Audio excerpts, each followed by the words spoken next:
سے پیغمبر اسلام صلی اللہ علیہ وسلم ان کے بچوں کے ساتھ کھیلا کرتے ہیں۔ حضرات گرامی آپ سوچیں ذرا، میرے آقا و مولا صلی اللہ علیہ وسلم کے گود میں دونوں شہزادے ہیں، ایک طرف نبی کا بیٹا حضرت قاسم ہے رضی اللہ تعالیٰ عنہ، دوسری طرف امام حسین ہے، دونوں شہزادے کو نبی پیار کر رہے ہیں، ایک طرف اپنا بیٹا ہے اور دوسری طرف بیٹی کا بیٹا ہے۔ حضرت جبریل امین آ گئے اور عرض کرتے ہیں یا رسول اللہ صلی اللہ تعالیٰ علیہ وسلم، ان دونوں میں سے خدا تبارک و تعالیٰ کسی ایک کو پسند فرماتا ہے، یعنی پسند دونوں کو کرتا ہے، لیکن ابھی کسی ایک کو اپنی بارگاہ میں بلانا چاہتا ہے۔ یا رسول اللہ صلی اللہ علیہ وسلم آپ سوچ کر کے فیصلہ کریں کہ دونوں میں سے کسے آپ کو لوٹانا ہے، دونوں میں سے کسے آپ کو دینا ہے۔ اللہ کے نبی علیہ الصلوۃ والتسلیم نے فرمایا کہ اگر میں حسین کو دیتا ہوں تو مجھے تکلیف تو ہوگی ہی، علی کو بھی تکلیف ہوگی، فاطمہ کو بھی تکلیف ہوگی، حسن کو بھی تکلیف ہوگی، زینب کو بھی تکلیف ہوگی، اور اگر میں قاسم کو دیتا ہوں تو فقط مجھے تکلیف ہوگی، کسی اور کو نہیں ہوگی۔ اس لیے نبی نے فرمایا کہ قاسم کو لے کر کے جاؤ۔ اللہ کے نبی علیہ الصلوۃ والتسلیم نے اتنا کہا، جناب اسرائیل علیہ الصلوۃ والتسلیم تشریف لائے، حضرت قاسم رضی اللہ تعالیٰ عنہ کی روح پرواز کر جاتی ہے۔ حضرات گرامی المرتبہ سوچے ذرا، اللہ کے نبی علیہ الصلوۃ والتسلیم نے اس شہزادے پر اپنے بیٹے کو قربان کر دیا۔ نہ نانا کا جواب ہے، نہ نواسا کا جواب ہے، نانا بھی لاجواب ہے، نواسا بھی لاجواب ہے۔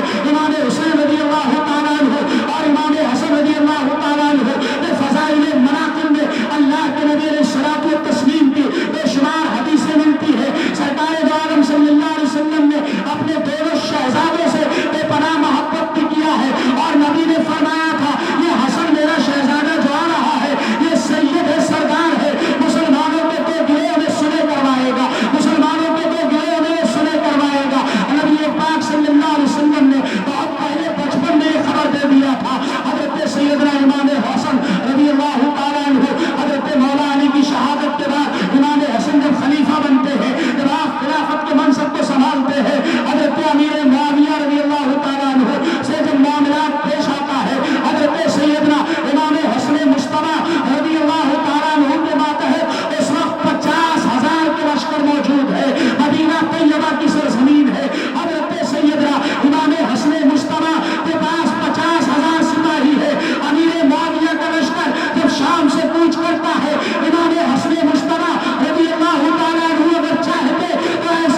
کیا تھا کہ یہ شرطیں پوری کی جائیں گی. سب سے پہلی شرط تو یہ ہے، امام حسن مصطفیٰ نے فرمایا کہ جب تک تم زندہ ہو تب تک خلافت جو ہے وہ تمہارے پاس رہے گی، اور جب تمہارا انتقال ہو جائے گا تو خلافت واپس بنو ہاشم میں آ جائے گی، واپس خلافت میرے پاس آ جائے گی. اور دوسری شرط یہ رکھی تھی کہ جب تک تم ہو تب تک اہل بیت اطہار کا وظیفہ مقرر کرو گے، اہل بیت اطہار کو وظیفہ ملنا چاہیے. اور تیسری شرط یہ تھی کہ تمہارے خلافت کے زمانے میں مکہ اور مدینہ کے لوگوں سے کوئی مواخذہ نہیں کیا جائے گا اس بات کا کہ جس بات کو لے کر کے لوگ میرے والد ماجد حضرت شیر خدا کے ساتھ جنگ صفین میں تمہارے ساتھ جنگ کیا تھا، جنہوں نے نہروان کے مقام پر جنہوں نے تم سے لڑائی کی تھی، ان سے کوئی مواخذہ نہیں کیا جائے گا. یہ تمام شرطیں آپ نے رکھی اور اس کے بعد صلح ہوتی ہے. حضرت امیر معاویہ شرطیں قبول کرتے ہیں، اس کے بعد صلح ہو جاتی ہے. جناب امیر معاویہ ملک شام چلے جاتے ہیں. حضرت امام حسن مصطفیٰ رضی اللہ تعالیٰ عنہ مدینہ طیبہ میں ہے. امام حسن مصطفیٰ رضی اللہ تعالیٰ عنہ کی شہادت زہر سے ہوتی ہے. امام حسن مصطفیٰ کو زہر دیا جاتا ہے. ایک مرتبہ جب زہر دیا جاتا ہے، حضرت امام حسن رضی اللہ تعالیٰ عنہ اپنے نانا رسول کے مزار پہ پہنچ جاتے ہیں اور جا کر کے نانا رسول کے مزار سے چمٹ گئے. اللہ کے پیغمبر صلی اللہ علیہ وسلم کے مزار مقدس کا خاک اپنے بطن و طہر میں لگاتے ہیں. اللہ کے نبی علیہ الصلوۃ والتسلیم کے مزار کی خاک جو لگا لے، اللہ اللہ نہ ہو آرام جس بیمار کو سارے زمانے سے تھوڑی سی خاک اٹھا لے جائے ان کے آستانے سے. حضرت امام حسن مصطفیٰ کا درد ختم ہو جاتا ہے، واپس گھر جاتے ہیں. دوبارہ انہیں زہر دیا جاتا ہے، دوبارہ پھر نانا رسول کے روضے پر پہنچتے ہیں، دوبارہ پھر درد ختم ہوتا ہے. تیسری مرتبہ میں جب آپ کو زہر دیا جاتا ہے تو زہر بہت سخت ہے، اور قدرت کہہ رہی تھی کہ میرے پیغمبر کی جو شہادت ہے، شہادت سری جو ہے وہ تمہاری شہادت سے ہوگی، اور شہادت زہری جو ہے وہ حسین ابن علی کی شہادت سے ہوگی. نبی نے فرمایا تھا کہ مجھے اللہ شہید کا درجہ دے گا. حضرات گرامی مرتبہ یہی نبی کی شہادت ہے کہ حسن کی شہادت یہ شہادت سری ہے، یہ نبی کی شہادت ہے. حسین کی شہادت یہ شہادت زہری ہے، یہ بھی نبی کی شہادت ہے. امام حسن مصطفیٰ کے پیٹ میں درد ہوتا ہے. امام حسن مصطفیٰ کا درد اتنا سخت ہے کہ امام حسن مصطفیٰ چارپائی پہ ہے، اور آپ کو جب الٹی ہوتی ہے تو خون بھی آتا ہے اور اندر سے اتری کٹ کٹ کر کے باہر آنے لگتی ہے، یہاں تک کہ دل بھی کٹ کے باہر آنے لگتا ہے.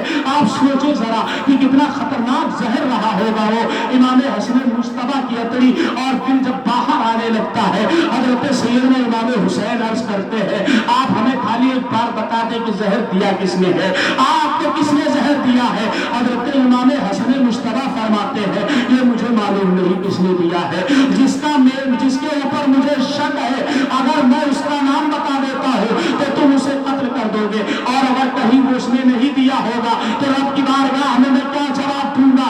اور جس نے دیا ہے اس کے بارے میں مجھے پتا نہیں ہے تو میں کس کے بارے میں تمہیں بتا دوں. حضرات گرامی مرتبہ میں عرض کرنا یہ چاہتا ہوں امام حسن کو پتا تھا کہ زہر کس نے دیا ہے، اور پتا کیوں نہیں ہوگا، یہ نبی کے بیٹے ہیں، یہ نبی کے شہزادے ہیں. ارے جو دلوں کے راز کو جان لیا کرتے ہیں، جب غوث اعظم بغداد میں بیٹھے بیٹھے 70 مریدوں کے گھر پہنچ جاتے ہیں، جب غوث اعظم بغداد میں بیٹھے بیٹھے فرماتے ہیں نظر تو الى بلاد اللہ جنان تخردلت علی حکم اتصالی، میں پورے کائنات کو اپنے ہاتھ کی ہتھیلی پر رائی کے دانے کی طرح دیکھتا ہوں. جب عبد القادر کا یہ مقام ہے تو حسن مصطفیٰ کا مقام کیا ہوگا، امام حسن کا مرتبہ کیا ہوگا.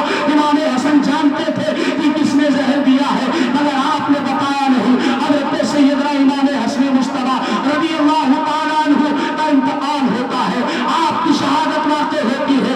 انا للہ و انا الیہ راجعون. امام حسن مصطفیٰ شہید ہوتے ہیں. حضرت سیدنا امام حسن مصطفیٰ کو دفنانے کے لیے سیدہ عائشہ صدیقہ رضی اللہ تعالیٰ عنہ نے اجازت دے دیا تھا کہ روضے رسول میں امام حسن مصطفیٰ کو دفن کر دیا جائے، نبی کے پہلو میں امام حسن کو دفن کیا جائے. جب جنازہ تیار ہو کر کے نکلتا ہے، مروان ابن حکم جس کو میرے نبی نے فرمایا تھا یہ گرگٹ ابن گرگٹ ہے، گرگٹ کی طرح رنگ یہ بدلتا ہے، گرگٹ کی طرح رنگ اس کا باپ بدلا کر